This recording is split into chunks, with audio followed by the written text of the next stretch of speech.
지난 시간에 이어 바울이 디모데에게 복음을 위한 당부가 계속되고 있습니다.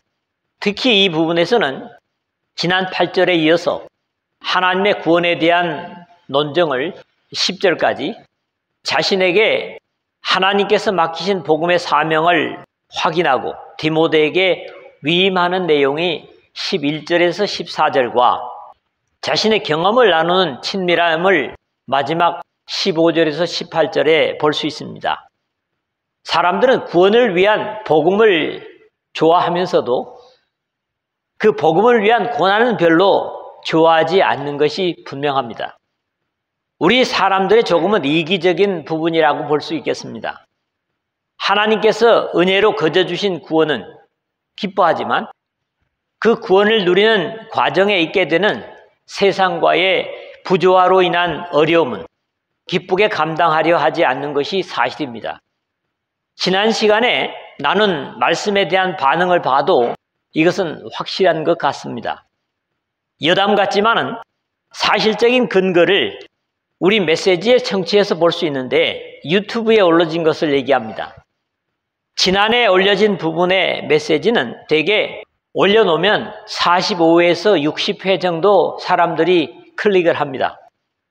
그러나 지난 10월 27일에 전했던 경건에 이르도록 너 자신을 연단하라 라는 말씀은 어제 확인으로도 34회 정도 청취를 했고, 지난주에 우리가 나눴던 복음과 함께 고난을 받으라 하는 메시지는 오늘 아침에 확인하는 대로 27회, 절반도 듣질 않아요. 자신이 훈련이나 고통이 오는 것은 별로 좋아하지 않는다는 거예요.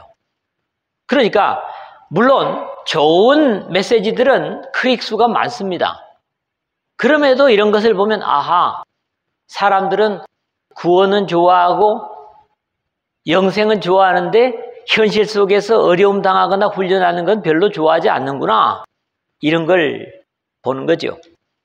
이런 통계가 다는 아니지만 확실히 사람들은 훈련이라든가 고난받으라는 등등의 힘겨움을 좋아하지 않는 성향들을 쉽게 볼 수 있는 겁니다.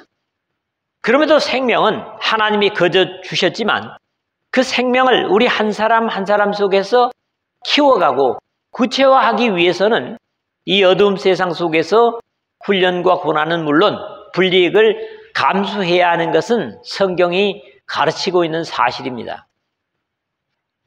먼저 9절 10절의 말씀을 봅니다. 죄인을 구원하시려는 하나님, 즉 복음의 요지입니다. 하나님의 죄인 구원에 대한 계획과 부르심의 거룩한 이치를 이 생명의 복음을 위한 고난이나 사역이 충분히 가치가 있음을 논증하기 위해서 오직 하나님의 능력을 따라 복음과 함께 고난을 받으라는 당부와 함께 자신의 믿음의 아들인 디모데에게 다시 한번 확증하는 말씀입니다. 죄인 구원의 논리를 증거하는 로마서 8장 29절에서 30절, 그리고 창세전부터 구원의 도구로 예정하신 교회론이라고 하는 에베소서 1장 3절에서 9절이나 2장 7절에서 9절 같은 데서 증거한 하나님의 은혜와 그 은혜에 응답하는 사람의 믿음의 귀중성의 관계를 증거한 바 있습니다. 하나님의 우리를 구원하사 거룩하신 소명으로 부르심은 우리의 행위대로 하심이 아니요 오직 자기의 뜻과 영원 전부터 그리스도 예수 안에서 우리에게 주신 은혜대로 하심이라. 9절인데 하나님의 세상에서 구별하시는 거룩하신 부르심에는 그를 통해 또 다른 사람을 구원하시려는 뜻이 계시고, 그럼에도 하나님은 사람의 됨됨이를 무시하는 것은 아니지만 사람의 행위를 기준하시는 것이 아니라 창세전부터 예정된 그리스도를 통한 계획대로 거저 주시는 선물들입니다. 하나님이 우리를 구원하사 거룩하신 소명으로 부르심은 그랬는데 하나님의 부르심은 분명한 목적이 계시고 데살로니가 교회를 향해 바울이 말하는 것처럼 하나님의 우리를 부르심은 부정하게 하심이 아니요 거룩하게 하심이니 데살로니가전서 4장 7절의 이유 때문입니다. 그러므로 부름받은 감격을 가진 사람은 부르심의 목적에 맞게 자신을 세상과 구별할 필요가 있습니다. 그렇지 못한 경우가 보통 사람들이 갖지 못한 능력을 가졌지만 그 능력을 바로 사용하지 못한 삼손과 같은 경우가 될 수도 있습니다. 과거의 나시르는 우리에게는 세상과 구별의 그림자였다, 이렇게 이해할 수 있습니다. 오늘 우리가 믿음을 통해서 받은 하나님의 능력이나 은혜도 다르지 않습니다. 우리의 행위대로 하심이 아니요 했는데 바울 사도는 이를 너희는 그 은혜에 의하여 믿음으로 말미암아 구원을 받았으니 이것은 너희에게서 난 것이 아니요 하나님의 선물이라.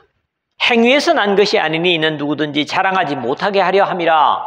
에베소서 2장 8절에서 9절에 우리가 하나님의 선물을 받았으니 감사하기는 하지만 그것은 분명히 사람의 의로움이나 행위의 기준이 아님을 알아야 합니다. 또 그런 이유에서 은혜 곧 선물인 것이죠. 바울은 그러나 내게는 우리 주 예수 그리스도의 십자가 외에 결코 자랑할 것이 없으니 갈라디아서 6장 14절에 이렇게 고백을 합니다. 오직 자기의 뜻과 영원전부터 그리스도 예수 안에서 우리에게 주신 은혜대로 하심이라 그랬는데 하나님은 별명 자체가 은혜의 하나님이십니다. 어쩌면 하나님은 선물을 주고 싶어 하는 것이 영원전부터 계신 그분의 성품이셨습니다. 이런 이유에서 역시 하나님의 은사와 부르심에는 후회하심이 없느니라. 로마서 11장 29절에 바울은 증거하고 있습니다. 영원전부터 하나님의 뜻은 우리 주 예수 그리스도를 통하여 자신을 거역한 사람들에게 받아들이고 순종하기만 한다면 은혜 주시기로 예정하신 겁니다. 그리고 이미 하나님 창세 전부터 그 은혜를 수용할 사람조차도 아셨기 때문에 이미 우리에게 주신 은혜대로 하심이라는 과거형이 쓰여지고 있습니다. 또 이 하나님의 은혜 받은 자들을 통해서 은혜를 지속적으로 주실 것이기 때문에 거룩하신 소명으로 부르심이라고 이렇게 부르심 받은 자체가 곧 목적을 위한 부르심임을 확인하고 있습니다.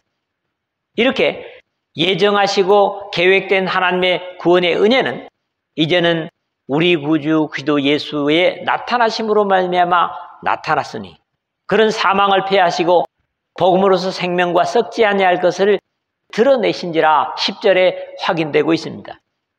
이제는 우리 구주 그리스도 예수님의 나타나심으로 말미암아 나타났으니 한 것은 사람으로서는 셀 수 없는 무시간 속에 영원 속에 존재하시던 하나님의 계획이 우리에게 가장 구체적으로 나타난 것이 바로 우리 주 예수 그리스도의 성육신으로 이루어졌음을 증거하고 있는 겁니다. 대부분의 신약 성경에서 나타나심, 에피파네이아, 이 나타나심이 다른 곳에서는 주님의 재림을 말할 때 쓰이는 반면에 유일하게 여기서는 주님께서 이 땅에 육신으로 오신 사실로 쓰이고 있는 것도 독특합니다. 옛적에 선자들을 통하여 여러 부분과 여러 모양으로 우리 조상들에게 말씀하신 하나님이 이 모든 날 마지막에는 아들을 통하여 우리에게 말씀하셨으니 히브리서 1장 1절에서 2절 상반절에 히브리서 기자의 말씀처럼 아브라함으로 시작하여 언약된 하나님의 약속이 모든 인류에게 이루어진 것은 바로 예수 그리스도를 통하여 이루어짐을 유대인들도 알지 못해서 교만하고 불순종했던 것이 사실이지만 비로소 예수 그리스도를 이 땅에 보내심으로 완벽하게 이루신 겁니다. 그는 사망을 패하시고 복음으로서 생명과 썩지 아니할 것을 드러내신지라 했는데 무엇보다도 예수 그리스도께서 이 역사 속에 오셔서 십자가를 지신 대속의 사역으로 이루신 은혜는 히브리서 기자의 고백처럼 자녀들은 혈과 육에 속하 있음에 그도 또한 같은 모양으로 혈과 육을 함께 지니심은 죽음을 통하여 죽음의 세력을 잡은 자, 곧 마귀를 멸하시며, 히브리서 2장 14절에 한 것처럼 죄로 죽음에 바쳐지는 사망을 패하신 것입니다. 이것이 복음이고, 구약 성경에서는 감춰져 있던 생명과 썩지 아니할 것을 드러내신 사람으로서는 불가능한 역사를 이루신 겁니다. 특히 생명과 썩지 아니할 것은 범죄로 인하여 소멸될 수밖에 없었던 생명이 이제 썩지 아니할 영원한 생명이 된 것을 증거하고 있습니다. 두 번째로는 11절에서 14절 말씀입니다. 생명의 복음에 대한 일꾼의 사명을 말하고 있습니다. 두 번째로 예수 그리스도를 통하여 모든 사람의 영원한 생명을 얻게 하신 이 귀한 복음을 위해서 일꾼된 자긍심과 이 귀한 역할을 아들 디모데에게 임하는 듯한 유언적인 선언을 주고 있습니다. 특히 디모데에게 주는 당부는 말끝마다 13절 끝에도 그렇고 14절 끝에도 그렇죠? 지키고 지키라는, 생명을 위한 이 구원의 진리를 훼손해서는 안 될 것을 강조하고 있습니다. 내가 이 복음을 위하여 선포자와 사도와 교사로 세우심을 입었노라 11절인데, 이미 디모데전서 2장 7절에서 이를 위하여 내가 전파하는 자와 사도로 세우심을 입은 것은 참말이요 거짓말이 아니니 믿음과 진리 안에서 내가 이방인의 스승이 되었노라, 비슷한 증거를 한 바 있습니다. 썩지 아니할 영원한 생명의 복음을 위한 일꾼으로서 자신의 역할을 증거하고 있는데, 바울이 일꾼된 것은 바로 이 복음을 위하여입니다. 선포자는 이 복음을 널리 증거해야 할 복음의 일꾼이라면, 사도는 이 복음을 완성하시고 주신 주님과의 관계로 사람에 의해서가 아니라 바로 예수 그리스도의 선택으로 보내심을 받은 것이 사도죠. 아포스톨로스입니다. 다음으로 교사로 세우심을 입었다는 것은 하나님의 백성들, 즉 교회의 성도들과 관계에서 복음을 확증시키고 양육하는 스승됨을 증거하는 겁니다.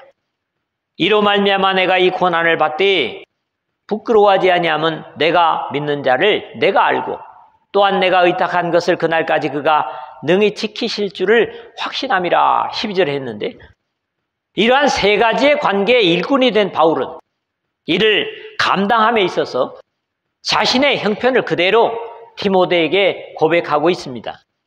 이로 말미암아 한 것은 이 복음을 위하여 선포자와 사도와 교사로 세우심을 입은 것으로 말미암음을 의미하고, 이 일을 감당하는 데 있어 첫째로는 내가 또 이 고난을 받되 한 것입니다. 세상에 복음을 위해 주신 역할을 감당함에 있어서 영원한 세계에서 영광은 약속되어 있지만 죄로 덮인 세상 속에서 고난이 먼저였음을 증거합니다. 그럼에도 그 고난은 부끄러워하지 아니함이라고, 고난 자체를 하나님이 주신 것이라는 데서 영광스럽게 의식합니다. 그리고 그러한 이유를 내가 믿는 자를 내가 알고, 주님께 대한 고백이죠. 또한 내가 의탁한 것을 그날까지 그가 능히 지키실 줄을 확신함이라, 그렇게 찬양을 합니다. 우리는 세상에서도 무엇을 맡기든지 맡아줄 상대를 확실히 알고라야 안심하고 기꺼이 맡길 수 있습니다. 실제적으로 모두가 확실한 대상에게 맡기기를 원하지만 세상에서는 하나님처럼 확신할 수 있는 대상은 없기 때문에 번번이 믿고 맡겼다가 잃어버리는 일이 허다합니다. 그런 입장에서 내가 믿는 자를 내가 알고라는 고백은 대단히 중요합니다. 바울의 인생과 사역과 일생을 맡겨서 실패 없는 영원한 생명을 받았다면 그 하나님은 오늘 우리의 인생과 모든 것을 맡겨도 잃어버릴 염려가 전혀 없는 확실한 주님이십니다. 문제는 완전히 못 맡겨서 오히려 잃는 경우가 믿음의 세계에서 더 많다고 여겨집니다. 또한 내가 의탁한 것을 그날까지 그가 능히 지키실 줄을 확신함이라 했는데, 바울은 자신을 맡긴 것을 주님께서 이 역사 속에 다시 오셔서 영원한 의의 세계로 데려가실 것을 의심치 않는다고 증거합니다. 이 바울의 고백은 오늘 같은 믿음을 가졌다면 우리 모두의 고백과 확신이 되어야 할 것입니다. 너는 그리스도 예수 안에 있는 믿음과 사랑으로서 내게 들은 바 바른 말을 본받아 지키고 13절인데 여기서부터는 자신이 가진 이 확신을 믿음의 아들인 디모데에게 위임하는 듯한 유언적인 당부를 주고 있습니다. 그리스도 예수 안에 있는 믿음과 사랑으로서 사람 간에도 신뢰는 있을 수 있고 사랑도 있을 수 있지만 중요한 것은 그리스도 예수 안에 있는 것이어야 합니다. 이유는 바로 앞에서 봤던 대로 변치 않고 지키실 능력을 확실히 가지신 불변하고 전능하신 분이시기 때문입니다. 물론 여기에 믿음은 하나님을 대상하고 사랑은 사람 간에 필요한 것입니다. 위로 주님을 향한 믿음이 사람 간에도 변치 않는 사랑을 가능케 하기 때문입니다. 내게 들은 바 바른 말을 본받아 지키고 했는데 디모데는 나름대로 바울을 따라다니면서 불변의 진리를 들었고 그 말씀의 능력도 목격한 것이 사실이죠. 그렇기 때문에 바른 말을 본받아 지키라는 것은 죄인을 구원할 수 있는 건전한 복음의 진리를 의미하는 것으로 오늘 우리 역시 바울을 통해서 기록된 같은 진리, 즉 바른 교훈을 본받아 지키는 것이야말로 영원한 생명이 달린 귀중한 믿음의 과제이기도 합니다. 지키기 위한 방법은 앞에서 바울이 가르친 대로 비록 고난이 오더라도 하나님께는 확실한 믿음을 그리고 사람에 대해서는 우리 주 예수 그리스도처럼 사랑함으로 사람을 위하는 삶으로 가능합니다. 사람들은 마지막에 올수록 때가 이르리니 사람이 바른 교훈을 받지 아니하며 디모데 후서 4장 3절에 했습니다. 그럴지라도 우리는 바른 말을 본받아 지켜야 하나님의 약속에 흔들림 없이 설 수 있습니다. 그럴 때 다음의 약속도 가능할 것인데 우리 안에 거하시는 성령으로 말미암아 너에게 부탁한 아름다운 것을 지키라 14절에 한 것입니다. 물과 성령으로 거듭난 사람 속에는 하나님의 말씀을 순종하는 사람들 속에 선물로 주신 성령이 거하시고 그 성령께서는 기분대로 하는 사람이 아니라 주님께서 바울이나 기타 그의 종들을 통해서 주신 바른 교훈을 지키는 사람과 함께 역사하시겠다는 약속도 성경이 우리에게 주시는 언약입니다. 우리가 하나님의 명령을 스스로의 힘으로는 다 지킬 수 없고 순종할 수 없기 때문에 하나님께서 성령을 그의 사람들 속에 보내주신 겁니다. 너에게 부탁한 아름다운 것을 지키라. 죄인을 구원하는 우리 주 예수 그리스도의 구원의 진리인 복음보다 아름다운 것은 세상에 없습니다. 죄에서 자유한다고 했으니까요. 그래서 또한 복음이라고 하는 것입니다. 세 번째로는 15절에서 18절 말씀입니다. 이렇게 확정된 예수 그리스도로 통해서 확정된 복음을 증거하는 것에 대한 반응, 한마디로 거절과 환영입니다. 비록 지금 디모데가 아시아에 있기는 하지만 이런 죄인을 구원하는 생명의 복음 진리에 대한 반응은 아시아에서 바울이 경험하기로도 두 가지였음을 사실적으로 그리고 진지하게 말하는 내용이 이 마지막입니다. 아시아뿐만 아니라 그때 그랬던 것처럼 지금도 다르지 않습니다. 부정적인 반응이 먼저 거론되죠. 아시아에 있는 모든 사람이 나를 버린 이 일을 너가 안 하니 그 중에는 부겔로와 허모게네도 있느니라 15절에 그랬죠. 이 말이 조금은 오해의 소지도 있는 것은 아시아의 모든 사람이 바울을 버렸다면 지금 디모데도 에베소에 두는 것이 필요 없었을 겁니다. 그러나 여전히 교회는 존재했고 사도행전 20장에서는 밀레도에서 에베소 교회 장로들을 청한 기록들을 볼 때도 다는 아니더라도 더러의 교회들은 든든히 서 있었다는 것이 역사 속에 전해지는 사실입니다. 그렇다면 아시아에 있는 모든 사람이 나를 버린 이 일을 너가 안 하니? 라는 말은 유대인들을 포함한 다수의 사람들이 바울과 복음을 거절했다는 안타까움을 비유적으로 표현하는 것으로 이해할 수 있습니다. 특히 두 해 동안 이같이 하니 아시아에 사는 유대인이나 헬라인이나 다 주의 말씀을 듣더라는 사도행전 19장 10절의 기록을 볼 때도 아시아의 거의 모든 사람이 복음을 들었음에도 대다수의 사람들은 복음을 거절한 데서 나타난 안타까움을 표현한 것이라고 이해됩니다. 이 중에 두 사람을 거론한 내용이 그 중에는 부겔로와 허모게네도 있느니라 했는데 성경의 다른 곳에서는 전혀 거론되지 않은 신분을 알 수 없는 사람들입니다. 중요한 것은 아니지만 이들의 이름이 의미하는 것 역시 믿음의 사람들 같지 않습니다. 부겔로, 피겔로스, 도망자, 탈주자라는 말입니다. 예전에 제가 젊었을 때 우리 미국의 드라마 하나를 대한민국에서 우리말로 더빙을 해가지고 어느 날 저녁인가 방송한 게 있습니다. 도망자라고 하는 퓨저티브, 외로운 도망자, 그의 이름은 리차드 킴벌 하면서 말이죠. 본 적 있죠? 바로 그런 도망자라는 의미예요. 그리고 허모게네, 헤르모게네스, 헤르메스에게서 태어난. 그런데 여러분 헤르메스를 알죠? 그리스 시대의 웅변의 신입니다. 그러니까 이 이름들조차가 성경에까지 등장하는 부정적인 이름으로 안타까운 인물들입니다. 나머지 인물들은 바울의 복음의 사람 바울에게 청량제와 같은 아름다운 역할을 한 사람들로 바울이 축복하는 것으로 뒤에는 나타납니다. 원하건대 주께서 오네시보로의 집에 긍휼을 베푸시옵소서. 그가 나를 자주 격려해주고 내가 사슬에 매인 것을 부끄러워하지 아니하고 16절 그랬습니다.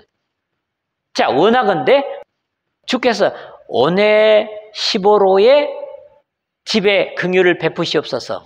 그런데 오네시보로, 오네시포로스, 이익의 창출자, 이익을 가져오는 자, 이런 의미를 가집니다.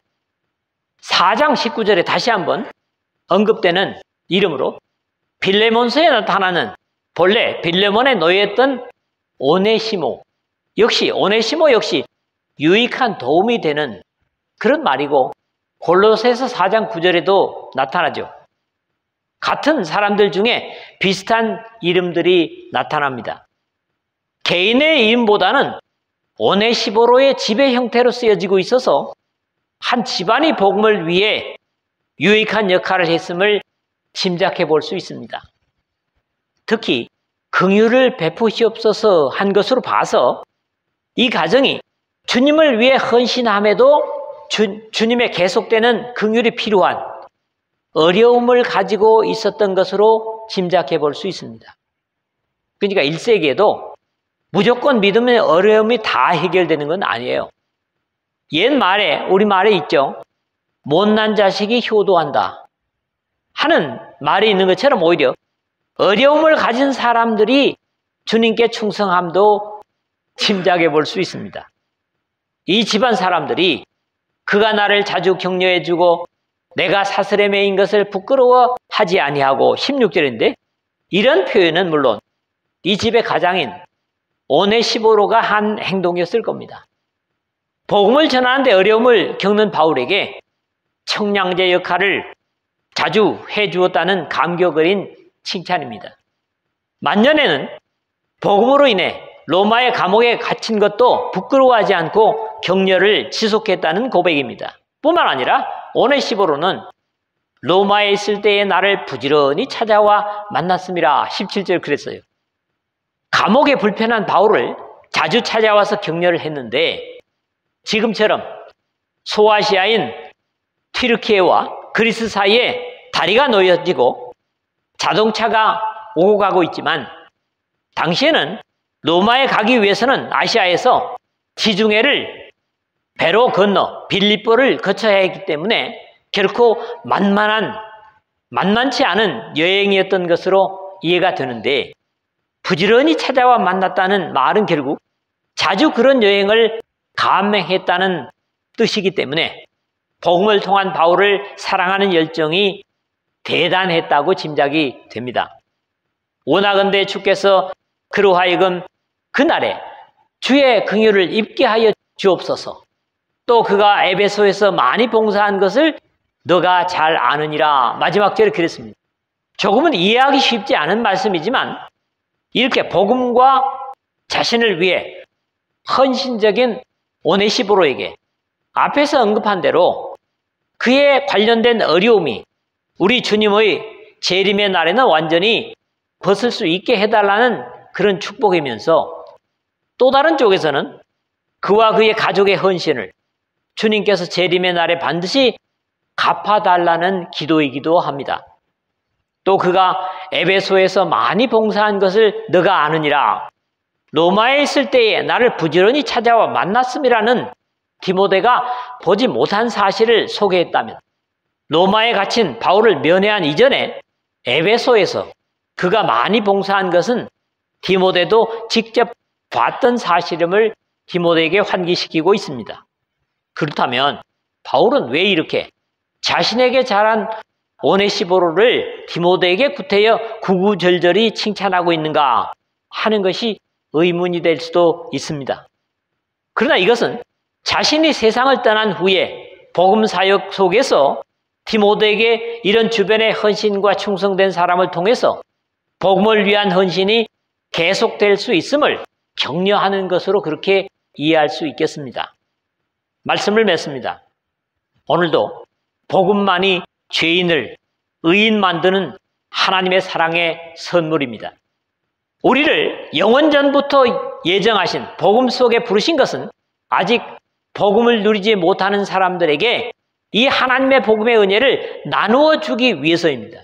오늘도 많은 사람들이 복음을 어리석은 종교 행위로 잘못 알고 거절하지만, 복음을 위하여 헌신하는 사람들에게는 마지막 주님께서 이 땅에 오실 때 반드시 거기에 대한 보상을 해 주실 것입니다.